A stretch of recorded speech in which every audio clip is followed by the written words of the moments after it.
episode 431. That's right. You're listening to a podcast that's for you if you play Magic the Gathering. Whether you are having a blast playing some Strixhaven drafts. Absolutely. Or you're playing Standard, which looks exactly the same.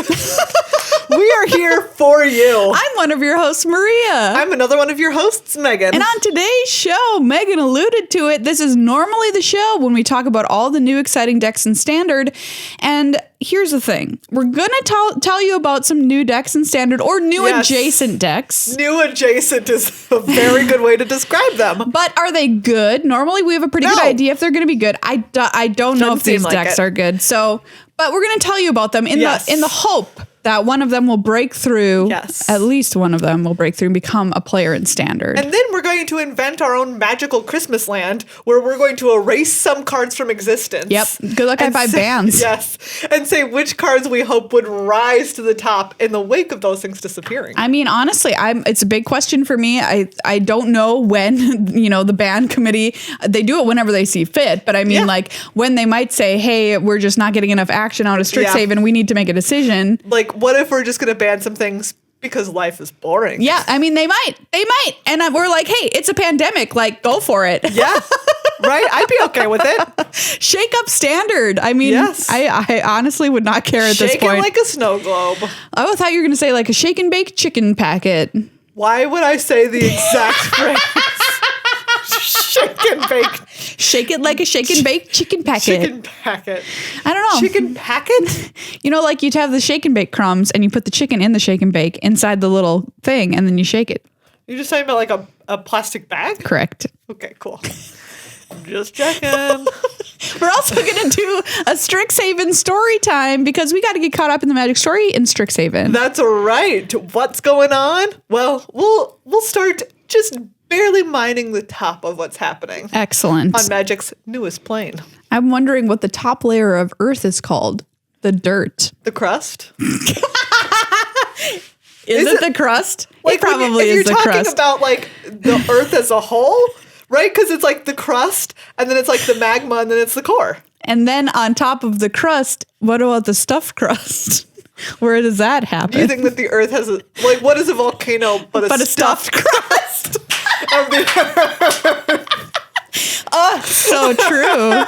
Exactly. Now I'm getting hungry. Pizza, you can have that one for free. Some geologist out there is real mad right now. They don't even know why. They're just like, wait a second. I feel a disturbance in the force. It wouldn't be an episode of Good Luck High Five if we didn't offend somebody in some science practice somewhere. No, you're not wrong. Before we get started on our episode, though, we have some people to thank. First and foremost are the patrons of this show, and especially huge shout outs to Chris and Mike, who have become patrons since our last show. Thank you so much, Chris and Mike, and everybody who supports us on patreon.com/GLHF Magic. Come become a member of our family, join our Discord, get some great rewards for being patrons, and support the creators that you love and listen to every single week. It makes us feel so wonderful every time we get a notification that we have a new patron. Yes. Legit. And it makes this show happen. Absolutely. Also making this show happen is Card Kingdom, cardkingdom.com/GLHF, the best place to go if you are looking to get some Magic singles from Strixhaven into your life. Absolutely. Go to cardkingdom.com/GLHF. That's our affiliate link, like Meghan said. Fast shipping, great customer service. You can buy Strixhaven now because it's out there in the world. You looking at picking up some mystical archive cards for your sweet commander deck because you need it to look aces? Bling it out. No better place to go. Absolutely. Great company. We highly support them. So why don't you support them with your dollars? Say Good Luck High Five. They'll give you a token or a sticker in your order for free. And what's free these days? I mean, not much. Like a nice walk. I thought you meant like a cooking pan. No, like a walk. A walk. I was like, where is Meghan getting these free walks for stir fry? Man, This episode's already off the rails. Let's talk about standard, shall we? Yes. We've got some standard decks that are trying. Yeah, they're trying really hard. And Maria, you've been mentioning this for a while, that you think because Wizards of the Coast is kind of dialing down the power level of their sets a little bit. Yeah. That cards won't be as impactful, or new sets won't be as impactful for a little while as we wait for stuff like companions to just slowly make their exit from standard. By Throne of Eldraine. And I think that certainly looks right now to be pretty true. You know, this is just a hypothesis. It's not been like confirmed by anybody at Wizards of the Coast, but I thought like perhaps after we saw kind of the disaster from Throne of Eldraine, I mean like with Oko and all the rest of it, that they probably thought, wait a second, the fire design philosophy was a little too fiery, as it were, and we were designing cards that were a little too busted and we need to draw it back. And so we're seeing that with the most recent sets, which means we have to wait until the fall when we have rotation until we say goodbye to them. But because of that, the new sets, which are lower power level, which we'll see the benefits of after the fall, are not going to be players in formats like standard. And I think there's been I can make an emblematic example here between Throne of Eldraine and Strixhaven. So Throne of Eldraine's premier 1-drop is Edgewell Innkeeper, right? Yeah. Card is great. All over the place. All over the place. All over the place. In a bunch of decks, doing its thing, drawing cards as a 1-drop. In Strixhaven, what can we look to that might be similar? What is it, like Star Pupil? Eye Twitch? You know what I mean? Yeah. Like those are real not here. Not comparable at all. And it's just kind of like one like tiny example of the power level shift. And I think that it's also interesting because, right, the fire design philosophy came out of this place of like, they're trying to make a magic that is fun to play and is like dynamic and exciting. And I think it's really cool to look at Strixhaven and even Call Time and say these are sets that aren't as the cards aren't as individually powerful, right? Sure, but they're a blast to play. Absolutely. It doesn't need to be exclusively super busted creatures. Yes, there's more than one way to get a fun experience. Or planeswalkers. Yeah, exactly. It doesn't need to be things that are just wildly overpowered. And it's all relative, right? Yeah. I mean, like we've been seeing power creep come up and up and up and up over the years, you know. Yes. If you've been playing for a very long time, you know, the creatures now are absolutely nothing compared to what they were back then, though they were very weak. Yes. So like on it, it's like if you craft the environment, guess what? Your 2/4 with reach might be an extreme bomb, depending on the cards that are around it, living in this world. But these days you get Elder Gargaroth. Yeah. 5 mana 6/6. 5 mana 6/6, baby. Make a 3/3. Big deal. Gain life, draw cards. Vigilance, trample, reach. Yeah, that card's absurd. That card didn't need 3 words on it. I'm just going to go ahead and say. Do you know Questing? Okay, speaking of lots of words on cards, Questing Beast. Yes. I saw Andrew Brown, who works for R&D over Wizards of the Coast, tweet out the other day that Questing Beast was kind of a joke. I don't know if he's being serious, but like a joke about how many words are on a card. And I was like, wait, really? How?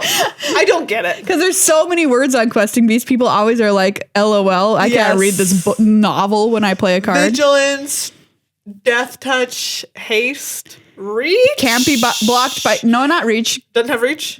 No. Okay. Can't be blocked by creatures with power 2 or less. Yes. Etc. Etc. Anyway, that was a side note.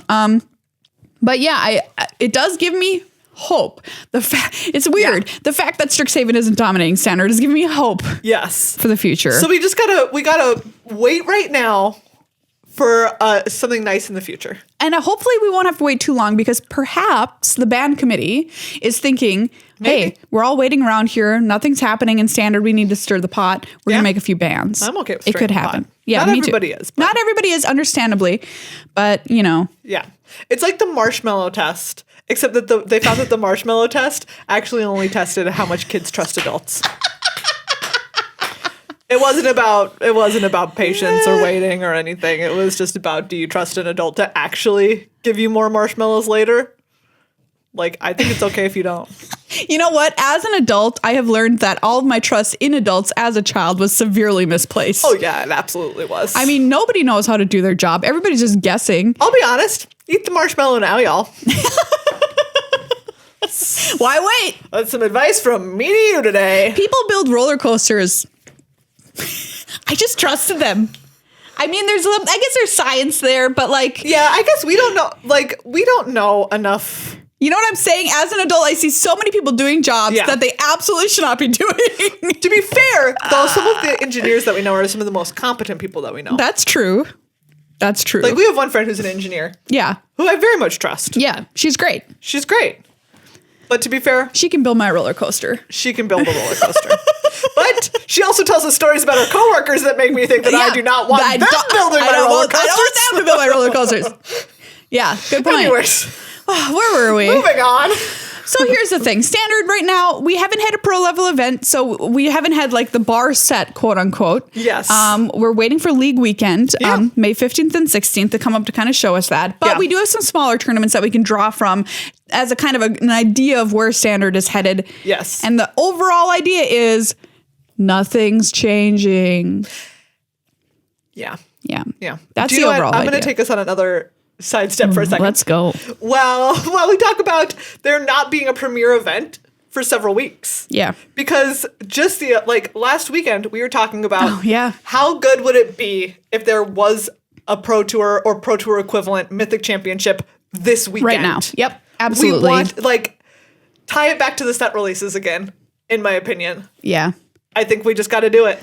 Yeah, I think the issue is that probably they don't want an event to go live while there might be problems on Arena with bugs. Yes. To that I respond, let's push your bug date back and get more testing, hopefully, to find these before the big problems might occur. Yeah. I know you're not going to have the same amount of testing that you would have when thousands and thousands of people play your game.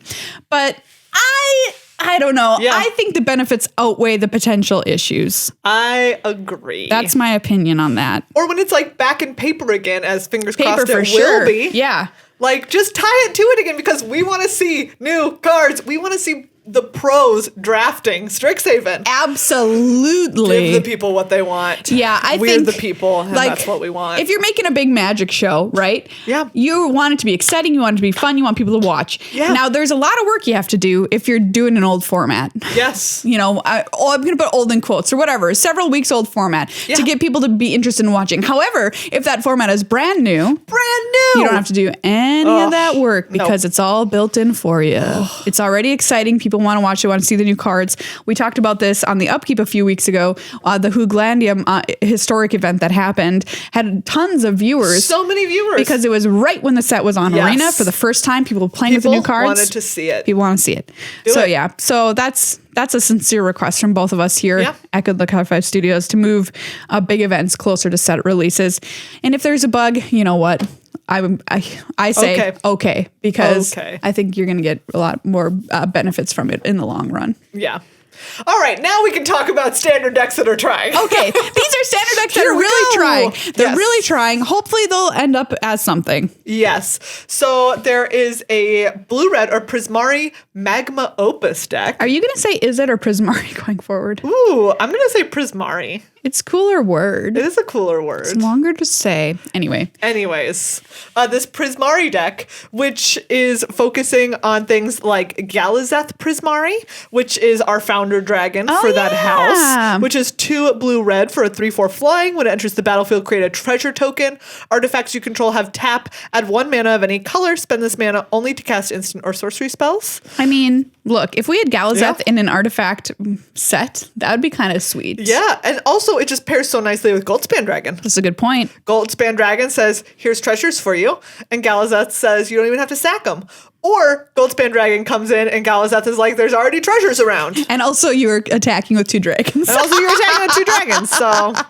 So good job you're doing it. Yes. This also has one of my favorite uncommons in it. I love this card. Which is Expressive Iteration. This is blue and red for a sorcery. Look at the top 3 cards of your library. Put one of them into your hand, one of them on the bottom of your library, and exile one of them. You may play the exiled card this turn. Great little card in draft. Yes. Cool to see it here in standard. I always have to, for some reason, when I'm playing this card, I'm always just wait. Where is this card going? Which one's going where?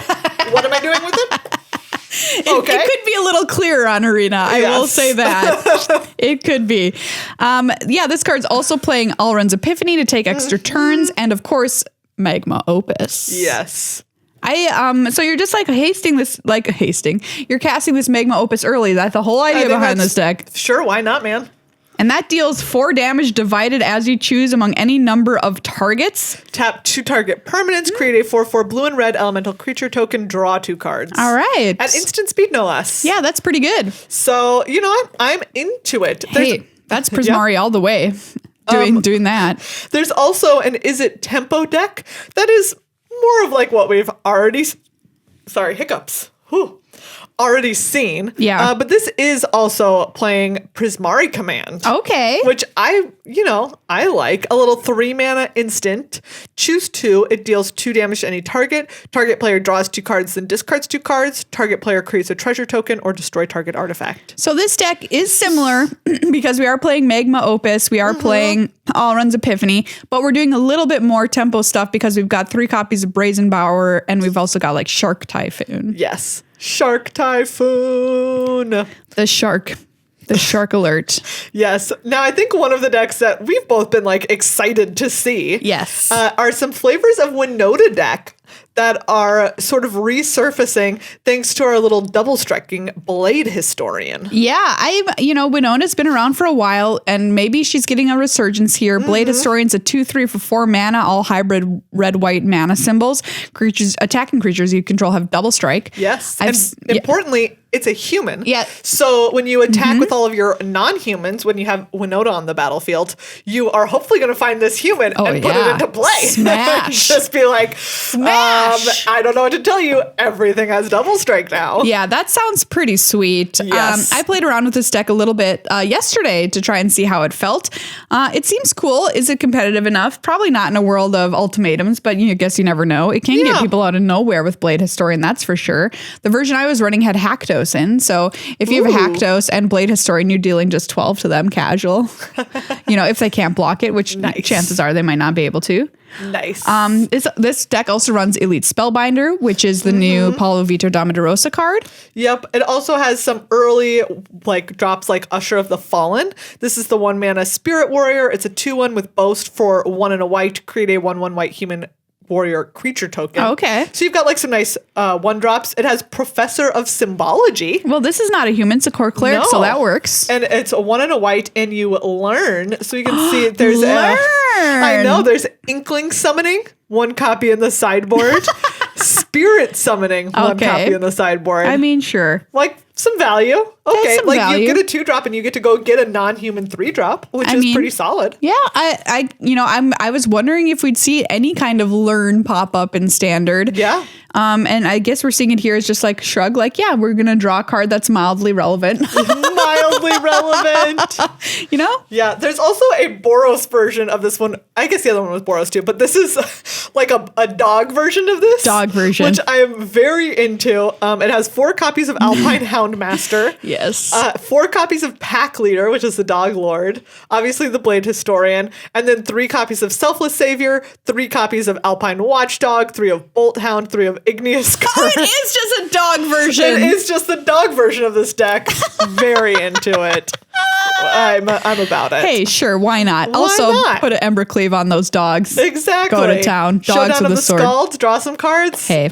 I think that this deck is spicy and Thumbs fun. up. Thumbs up on your Dog Winota deck, friend. Good job. Another deck that I happened to see in action this past weekend, hosting the Extra Life charity tournament. There was a Magic tournament within that larger tournament. It was a Simic Flash deck. Now, we've seen Simic Flash in the past, but this one has got some new Quandrix cards in it, which I think is kind of fun. Yeah, it's got Dragon's Guard Elite, which puts counters on itself, which I think is pretty nice. It has Quandrix Command. Yep, playing Eureka Moment, which I've heard some people speculating on Eureka Moment being just a larger, more expensive growth spiral. I mean, that's what it is. Yeah. You get to draw 2 cards. Yeah.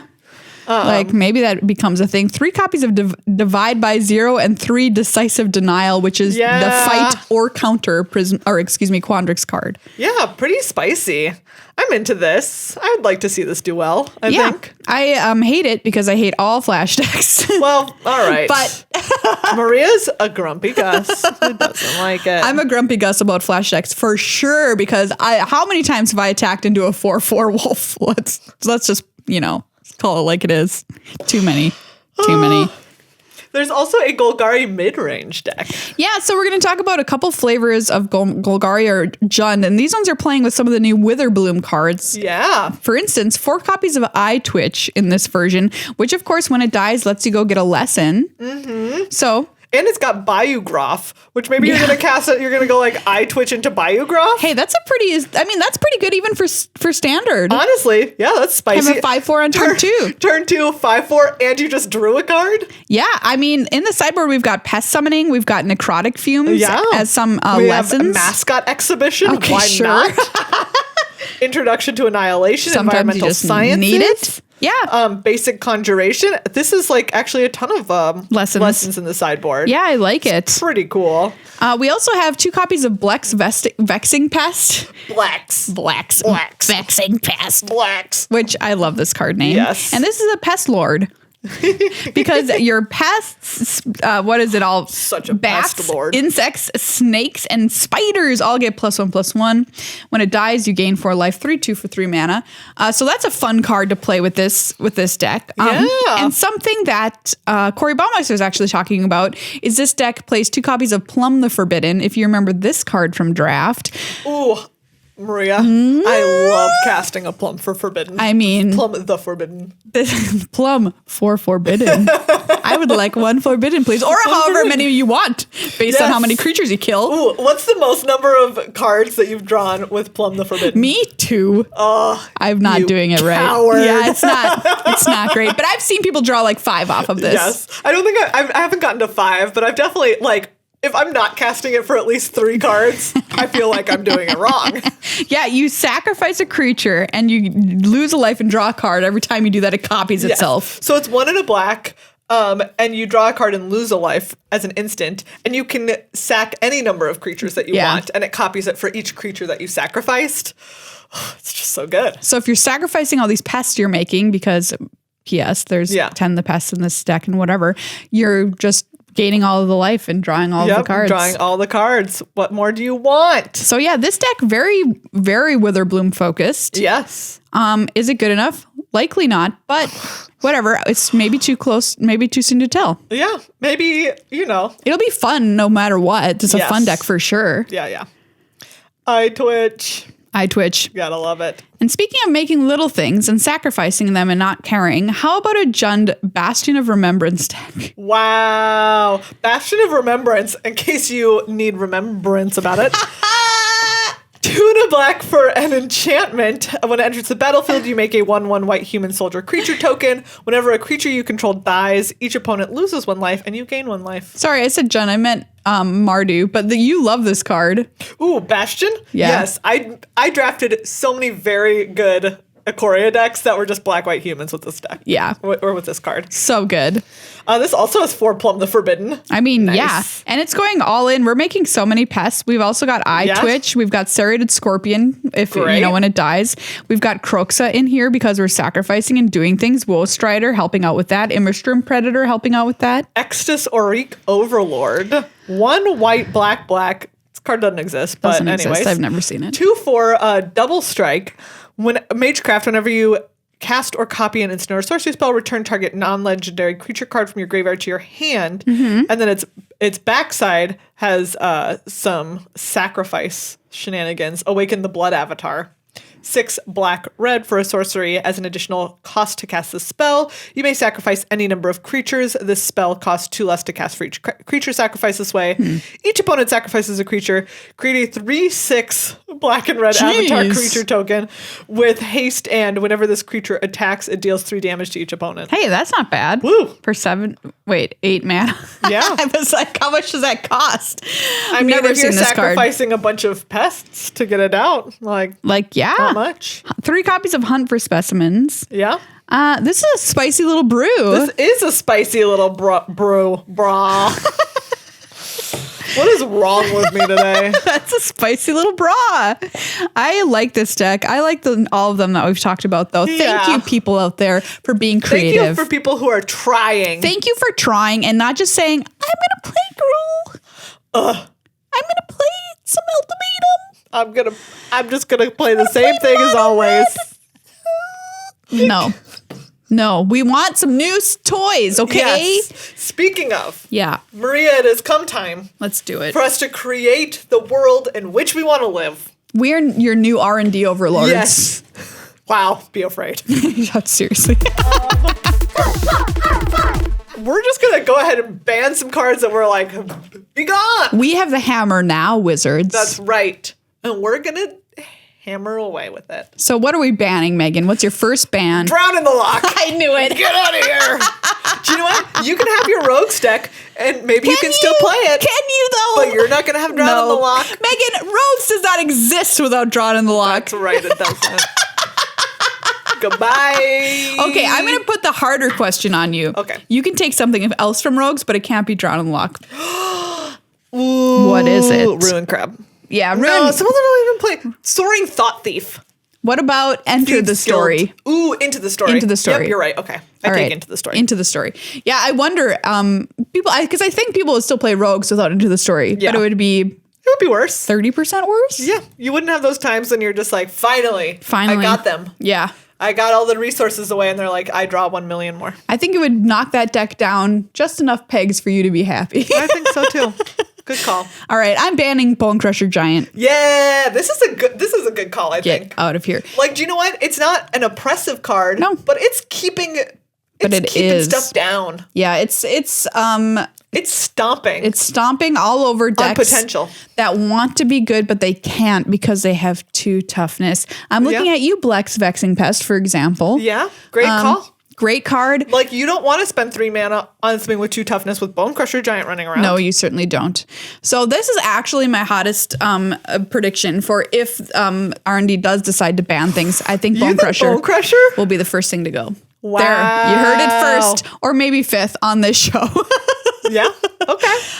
Yeah, Bonecrusher, it seems so unassuming, right? Yeah. But it is just an oppressive presence that's keeping cool stuff from occurring because of its existence. Yeah. I'm going to put in there with it, I think that if you banned Edgewall Innkeeper, the format would just like turn on its head. But would that make the ultimatum deck too good? Do we need something like that? What if you take away Yorion? Okay, great. That's what we were like. Get out of here. Like, yeah. Okay, Yorion was the other. Like, I was just saying Edgewall Innkeeper now because it links to what you were saying about Bonecrusher. Yeah. But like, let's get Yorion out of there too. Out. You know I love me that bird snack. But do you know what? I don't care. Goodbye. Goodbye, friend. Go live in the farm upstate, Yorion. Yeah. I'm done with you. Do you think that removing Yorion is enough?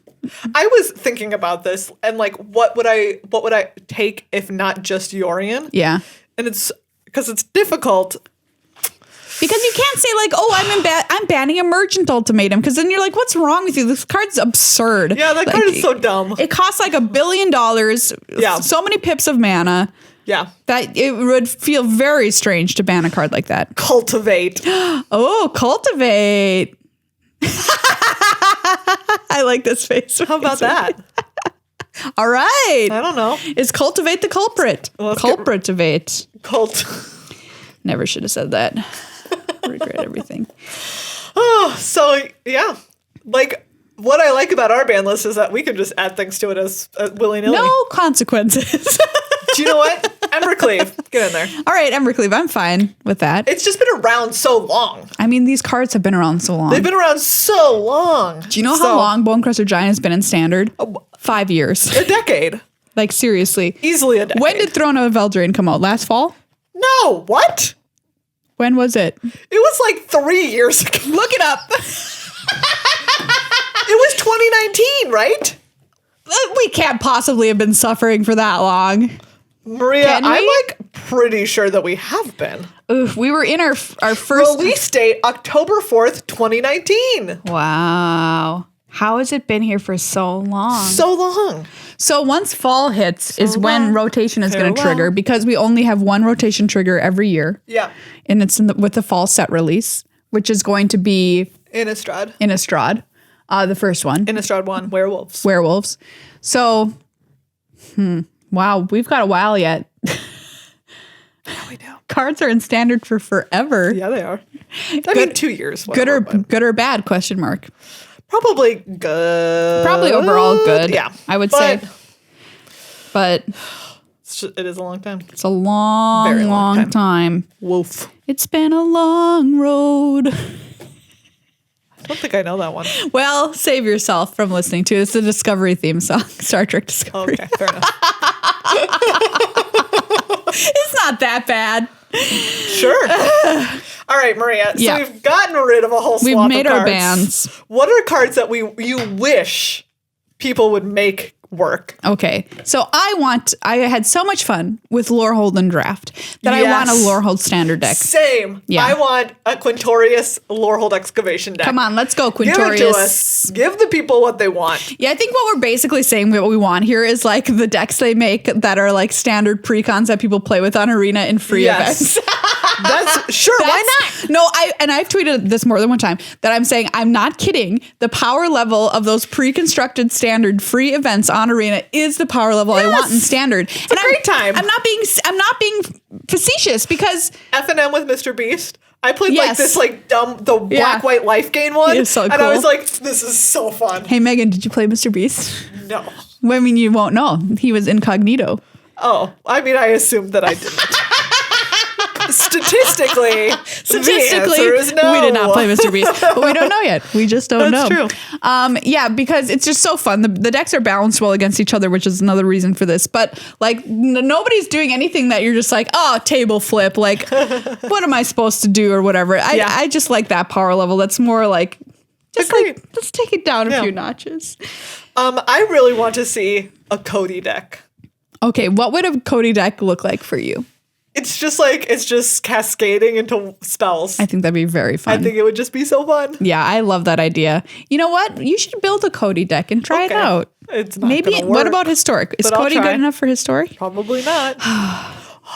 Come on. It would be so great though. It would be so good. It would be so fun. All I want to do is cascade into Second Sun. Oh, okay. What is the card that I'm thinking of? Approach of the Second Sun. Thank you. Yep. I mean, you can just cast it. But what if I cascade it into it? I guess that's better. It is better, Maria. But you? Doesn't Cody only give you 5 mana? I mean, but you don't not right away. Just about later. Okay. Great. Yeah, I put lessons on this list because I just think that they're such a cool mechanic, and I would like to see them. What would happen if they were standard playable? And I know we talked about some of the decks that do have them in the sideboard. The real question for me moving forward is when we come back and come to Strixhaven again, and we have the evil Strixhaven schools, which we've decided is what's going to happen. Evil Strixhaven. What are those lessons going to look like? Yeah. And how do you make a lesson playable and not too busted for draft, but also playable in standard? Is there a way? Great question. I honestly don't know. I don't know either because Mascot Exhibition is a wrecking ball. 7 mana make all the mascots. Yes. Someone cast against me yesterday. Only 3 of them, but it's still enough. I had it cast against me several times in draft, and then finally I drafted one. Great. And I was the one exhibiting mascots. You were exhibiting those mascots. I really was. Nice. I exhibited them hard. That kind of goes as we were talking about Retriever Phoenix. Yeah, Retriever Phoenix, exactly. Like we want to see a Retriever Phoenix learn deck. Let's do it. Let's see it. Like Arclight Phoenix 2.0, but weirder. Yeah, but weirder, exactly. We're not just doing the Arclight Phoenix thing. We've been there, we've done that. It's not just your graveyard. No. I don't know. It's weird lessons and cards that say learn. And do you want the Phoenix or do you want to go to your sideboard? Exactly. Interesting decisions. Like, oh, do I actually want my Phoenix to come back in and swing in? Or do I want something else for my sideboard, like a removal spell? Yes. I love it. I love those decision points. Retriever Phoenix, you're a classic example of this for me. And I just want you to be in a deck. Yeah, same. I really want to see something that makes use of Echoing Equation, which is the 3 blue other side of Augmenter Troll. Oh yeah, where it copies all of the creatures. It makes something into copies of all of it, which I also used in draft the other day, right? Because usually what did you copy? I copied a Frost Trickster and just killed them in the air that turn. I was like, oh, I should play this troll, and then I was like, wait a second, if I make all my creatures into burbs right now, they just die. Oh, that's great. And you can also tap everything down. Yes. Wait, no, because it doesn't ETB. It just turns them into it. Okay. But it doesn't matter because you're attacking for 10 in the air. Great. They did. That's great. It was very fun. Yes. And so I just want to see like a deck that makes maybe like a bunch of pests or something like that, or just like a bunch of tokens, and then makes all those tokens into something great, dumb and big. I love it. In this deck with lots of pests, perhaps we can have Blex the Vexing Pest. Oh yeah, who we met in our earlier segment about deck lists. You met the Blexing Pest? We met Blex the Vexing Pest. I just called it the Blexing Pest. He gets that a lot. I love Lord creatures, obviously. I'm a vampires player whenever that can happen. And I think Blex making all of your weird, creepy things +1/+1 is great. Yeah. And, maybe that Blex deck. God, Blex decks! It's impossible to say. Maybe I take it back. Get him out of here. Maybe it will become a thing. But if not, here I am on my little tree stump saying Blex, get in standard. Yes. We wish it. We wish it. We wish it. Also, I want to see a red-white or a red-blue Rowan and Will card draw. I want someone to have both Rowan and Will on the battlefield. Yeah, that's a great idea. That's cute. They're twins. They want to hang out. Yes. This card is really cool, period. It is cool. I love having the flexibility, although I only ever cast Will in draft. Yes. But that being said. But like Rowan has like her plus ability gets better if you have drawn more cards. So like, I just want to draw cards. I think they would be so cool to have in a deck in standard. Also, what is Will's accent? Aren't they Scottish? I guess. Question mark. They're Scottish in the way that Domri was Scottish on Arena, and you're like, It was, wait, no, Domri was like Australian? No way. Domri was something. What was Domri? No, I think Domri was Australian. Okay, we need to. Wasn't he? Is there a way for us to find this out? I feel like somebody must have made a clip of Domri saying something. Domri, I remember just being like, Arena. Maybe this is emblematic voice. of the issue here that we can't quite remember what. Okay, 173 voice lines from Domri. Thank you, Internet. Is my bread and butter. I don't know what that is. I legitimately don't know what that is. You think I'm just going to let you pace me? What is that, Cockney? But we're really more of an anarchist collective. I guess it's... Put your microphone up to it. I really need people to hear this. What's next? It's going to hurt ya. We will rise again. Nothing disgusts me more than law and order. The TV show? That's the sound of a stampede coming straight at ya. No, put me back in. Ooh, you must be mad to tussle with me. Well, it may not be the sharpest lot, but Plan Gruel answers to me. Okay, I think I can firmly say he's attempting a Cockney accent. Light Cockney. I don't know. That's so funny. Voice actor. Let's see if we can Who figure out. is this? This person's great. Jason Spisak. Spisak. Thank you, Jason. Thank you, Jason, bringing us this joy. Yes. Why do they have so many voice lines for him? Because like it's for each of the right, like each of the times he's been a planeswalker, he has different voice lines. Oh, sure. So are you looking up Jason? What's Jason done? He's from Pennsylvania. I knew it. That's not the voice of a real Cockney person, if anybody really has that accent anymore. A real British person. I can't believe that I'm Googling some random voice actor from Pennsylvania. He's from Pennsylvania. We feel betrayed. Oh, my goodness. Okay. Oh, Jason. Oh, Jason. Thank you for that. Thank you, Jason. Anyways. Okay. Now we have to look up Will. Oh, yeah. Okay. Will Rowan. Kenrith. Arena voice act. Okay. Billy Boyd. Wait, no way. No way. That's what it says. I refuse. The most famous in terms of high stakes celebrity is probably Billy Boyd, who voices Will Kenrith. Oh my God, Billy Boyd? Holy cow, I had no idea. Wow. That's pretty wild magic. You're moving up in the world here. Wow. So he is So he is Scottish. So it's legit. That's blowing my mind. They got the Lord of the Rings actor to voice Will Kenrith in Magic Arena. Nobody told us. Nobody told us. Billy Boyd is incredible, number one. And he's Pippin. He's Pippin. And he also is a very, very talented musician. He wrote the song that he sings in Return of the King, which is like one of my all-time favorite parts. Wow. What? I'm like in shock right now. I'm like, I need to like Snopes this. Like, why would they lie about it? I don't know. Ready, Will? By your side, I am always ready. Yep, 100%. I enjoy the proper application of knowledge. That's Billy Boyd. I appreciate clean victories. A bit of style doesn't hurt. I worry about father. Why does he say that in the game? I don't know. worry about father. Oh my goodness. I worry about father. Oh, everyone, there's not a lot to talk about in the world of Standard, but there's plenty more happening in Magic. Say, Rowan, have you heard about the story where the One Ring was destroyed? Did you know I helped with that? Do you want to hear about the Kenriths and Oh, yeah. all this? Let's do story time. Let's do story time. Do you know what? We've traveled far enough away from Standard already. All right, hit me. Story time. Okay, so the first episode of the Strixhaven story is just like a little overview of like so many different things happening around the place. Great, because we're first time here. Liliana is a professor, as we know. Yep. And so at the very beginning, she's walking around the biblioplex because she's annoyed with the faculty meeting that she was in. Classic Liliana. Classic. Also, we find out that apparently she went here and was obviously a Witherbloom. Oh, she did. Yeah, I guess so. And she's like, oh, they don't recognize her in her disguise. I mean, and then she's like walking around, it? and then and Auric is in the biblioplex, and they try and fight her, and then they disappear.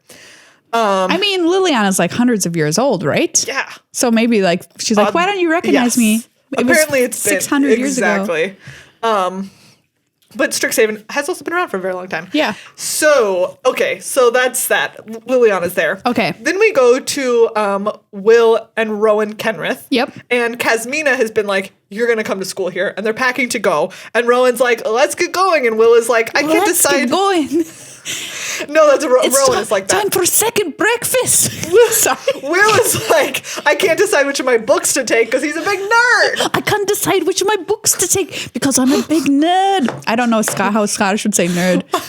I kind of thought you got there, honestly. All right. I'm going to keep doing this the entire time. So. Okay. So, and then Rowan's like, do you know what? Stop this. We're just going to go. And apparently they have like a bond that they always have to planeswalk together because she planeswalks onto Strixhaven and he has to go with her. That's funny. And so they arrive and it turns out Kasmina was the one who was like, hey, y'all, you should come to Strixhaven. Yeah. I don't remember if I said that already. Yeah. But anyways, she's like, come to school here, you'll learn to be better mages. And they're like, cool, we will. So they arrive, and they're like, they go to the Kasmina's like, here's the campus, go, and I have other stuff to do. Check out the quad. Basically. And they go in, and they're just like walking around. They see a duel between Silverquill and Prismari students, and obviously Rowan just jumps in and is like, well, I'm going to do this. And so they're having a good time in this duel. Cute. But Will notices like they are able to like cast spells together that usually are like very harmonious. Twin magic. But something feels weird about it. And Will is like, something's wrong here. Something's wrong, yeah. Yep. Rowan. You got it. And so that's like kind of like one of the underlying themes of this is that like something feels kind of off to Will. Okay. But Rowan is pretty impetuous and is just like, whatever. Great. Yes. And then, so we get to see like, that and a little bit of their dorms. And then dorm life. They're just chilling. And then when they're like in the duel, a whole bunch of like the Silverquill students are like, stay out of this first years. Anyways. Yeah, frosh. And then at the very end of it, Kasmina, her owls, she can like see through the owl's eyes. Oh, yeah. And so Weird. we see on another part of the Strixhaven or the Arcavios plane, like on a different part of the continent. Yeah. Luca and Mila are running around and she's watching them. And then the Auric capture Luca. And Luca is like, and then we transfer to, Luca's point of view. And Luca is like, I could beat all of them if I wanted to fight these Auric right now, but that's not like the point. So we don't know I don't know if he's a spy yet or if he's trying to join them. So the Auric are from the Dark Shadows. Strixhaven schools. They're like the bad, they're the bad guys right now. Okay. We don't really know much about them, but I'm just saying that they're probably from the bad school on the mystery continent. Okay. Yeah. Anyways, so yeah, they take him into a cave, and the cave is full of like the little mage hunters and stuff, which are kind of spooky. And then at the very end of it, someone is like, "Oh, hey, Luca, welcome," and he's like, "You know my name?" And they're like, yeah. Brilliant. I do. what else can I say? So there's there's somebody who's going to use Luca for some kind of spooky purpose, or maybe Luca's using them. We don't know. Oh, okay. Cliffhanger. Oh, yeah. And Liliana was talking to some of the deans and was like, we have to tell people that the Auric were in the library. And they're just like, you get a little bit of a sense that like maybe. They don't care. Yeah. Or that maybe Strixhaven has just been not in on it, but that they've been kind of like feeling like they're at the, they're at like the top of their game. Like they're the pinnacle of this plane. They're like the mage school. Yeah. And they kind of feel like, why would we be worried about this? Like, those are just like myths, or like those are just like scary stories that people tell. So they're each the other. Parents in what am I trying to say? Home Alone. In Goosebumps books. Oh yeah. I don't know. Yeah. Home Alone was the first movie with parents that I thought of. Anyways, so yeah. That's that. Which character in Magic, I have a question for you. Yes. Has the biggest RA energy? Wow. Okay. Great question. Mm-hmm. Ooh. The biggest RA energy. I feel like Tameo. Tameo does. I was gonna say a Johnny as well. Oh, a Johnny totally does. A Johnny would be like a cool RA. Yeah. And Tameo would be the RA who's like, everybody be quiet. It's quiet hours. It's quiet hours. This is studying time. And quiet hours are literally all the time. No parties on Tameo's floor. Great. Oh, so, that's interesting. That's just like a little intro. And I mean, dipping her toe in. I can't imagine Liliana going to a single faculty meeting ever. Yeah, she was obviously not having a good time. She's like, this is dumb. Yeah. I mean, once you've sold your soul to a weird Demons. elder dragon and demon. Wait, who did she sell her soul to? A demon. 4 demons. Like, you can't go to a faculty meeting. No, you're really past that. By the way, her card in the set, what is it? Recall the Past or whatever, where you can get back a planeswalker or something. The flavor on that card, the flavor text is just heartbreaking. Can you look it up? It's about is it about Gideon? Yeah, it's why did Gideon choose to save me or something? Confront the past. I just noticed that in a draft the other day. I was just like randomly looking at the card. Yeah. Why Gideon? Of all people, why save me? Yeah. Really good. That one hits. That one slaps, if you will, as flavor text, I think.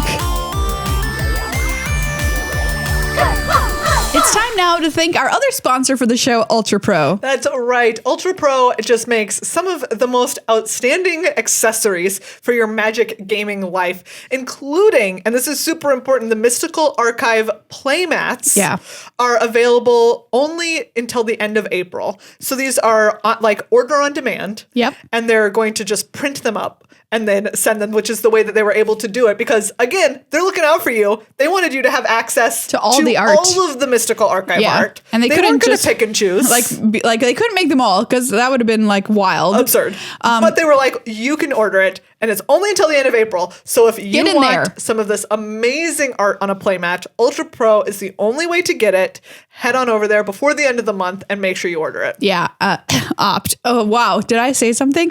I mean, they're all incredible. They're all incredible, and we love the fact that Ultra Pro always showcases the art from every set. If the Mystical Archives are art isn't your thing, they've also got art from featuring all of the colleges in Strixhaven. Yes, of on course. playmats, deck boxes, sleeves, binders, whatever you want, they've got it available. Yep. We love celebrating if you want stuff that matches a Commander deck that you picked up, a Commander 2021 deck, they'll have that for you. Absolutely. You can get a deck box. You can get sleeves. You can be all matchy-matchy. Absolutely. Let people know where you stand. Well, everybody, that's this episode of Good Luck High Five. Thanks Billy for Boyd. listening. It's me, Billy that Boyd. It's me. I voice Will Kenrith in Magic the Gathering Arena. Don't you know? I really hope that our Scottish listeners continue past this episode. They're never coming back. They're never coming back. They're not even listening now. They already turned it off the first time you did. They're like, nope. We're done here. It would just be great if one of the random Will voice lines just was like, I'm a fool of a took or whatever, just like randomly. People are like, what? What? I mean, I feel like we've broken some big news today. Good luck, high five. So, okay, look, here's all I want is for people to like make a Magic Arena that has Will Kenrith on the battlefield, but he's just saying lines from the movie. I mean, honestly, let's just do Come on, that. That's what we want. Thank you so much to everyone who's a sponsor or a patron of the show over at patreon.com/GLHF Magic. Yeah. And especially shout out again to Mike and Chris. Thank you so much. Yeah, if you want your name read out on a show, head on over there, become a new patron before our next episode, and we will read your name on the air to thank you. It really means so much to us because it is the biggest source of income for the show that keeps it going is all of you. So even if you're like $1, that doesn't seem like enough to help them, it definitely is, because those little dollars all add up if enough people choose to support what they love. Well, I'm just overwhelmed with It's true. everything that we found out on today's episode. I mean, seriously. Yeah. We went down so many rabbit holes, but Yes. those rabbit holes had gold in the bottom of them. exactly. Just like every leprechaun is hoping to find. Thank you to Card Kingdom and Ultra Pro as we close out the show this week. And thank you for listening again and having us as part of your lives, coming out your cat's mouth, your dog's butt, or in fact, however you listen to the show. It's wonderful to have you with us every single week, which is truly the greatest gift, other than finding out that Billy Boyd voices Will Kenrith. Which just can't be beat. Can't be beat. It can't be beat.